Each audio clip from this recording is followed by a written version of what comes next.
Assistant Department of State, foreign policy expert, and the author of the briefing book, Joel Rubin, plus former director of cybersecurity policy at the Department of Defense, and the author of War Against the Deep State, retired U.S. Army Colonel John Mills. Gentlemen, good to see you both. Colonel, I'll start with you. You're the expert in this field, the cybersecurity field, which Iran says maybe they're going to hit somehow, some way. What could that look like? Do they have this capability?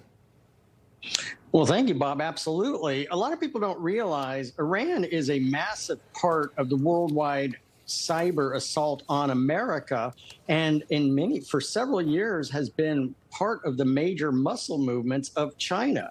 Essentially, China has used Iran very successfully.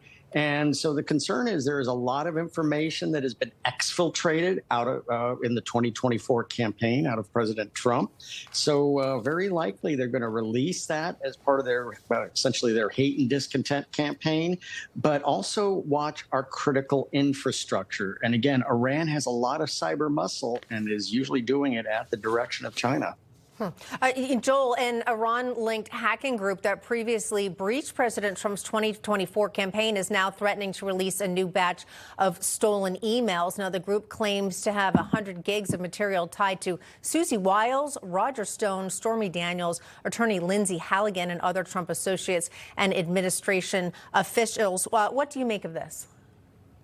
Well, Katrina, I think that we can look at Iran's cyber activities as its defensive last resort because it was devastated over the last couple of weeks of war. Look, I applaud President Trump for his courageous move to bomb the nuclear facilities. I think the Israelis took out the air defenses of Iran so effectively that they had complete air dominance over Iran, which puts Iran in a very weak position. So they're clearly trying to say from Iran that they have some tools at their disposal, trying to keep the United States and others out of their way. But this is really weak tea, and I think it demonstrates how devastated they were over the last couple of weeks. Colonel, talk about Iran not wanting to cooperate with UN nuclear inspectors. Why would they make this move? Well, this game goes back to the days of Iraq playing the same game. I mean, Iran could never be trusted in this arena with the International Atomic Energy Agency.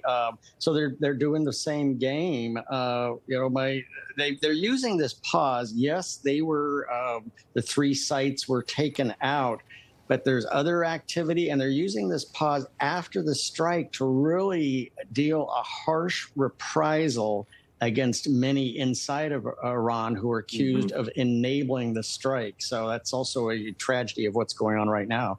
But this game of hiding from the IAEA, it's longstanding high art form for Iran. Yeah, Joel, it seems like, the game, as the Colonel referenced, it can't ultimately end up working in Iran's favor. How do you think this is going to play out? Yeah, Katrina, look, if Iran were smart, if its leaders really cared about the long-term survival of their regime, they would find a way to cut a deal right now with the United States and get in negotiations that would allow for economic sanctions, for example, to be lifted and provide certainty to the international community that they're not moving towards a weapon. But I clearly don't think they're taking that tack. They're not taking my advice, certainly. And they're probably going to face additional assault. They're already, as you noted earlier, preparing for it. The Israelis are not going to just sit back and allow Iran to rebuild its nuclear program and do nothing in return. So, I think the Iranian leadership is digging in. And as the Colonel said, they're taking out a lot of people inside of Iran, settling scores, political scores, trying to consolidate power because of how weak they are right now. And I think that leads us to the potential for additional strikes and additional back and forth in the medium term. All right. So you're saying, Joel, it is not over yet. All right. Joel, Colonel, no. All right. We appreciate your insight. Thank you.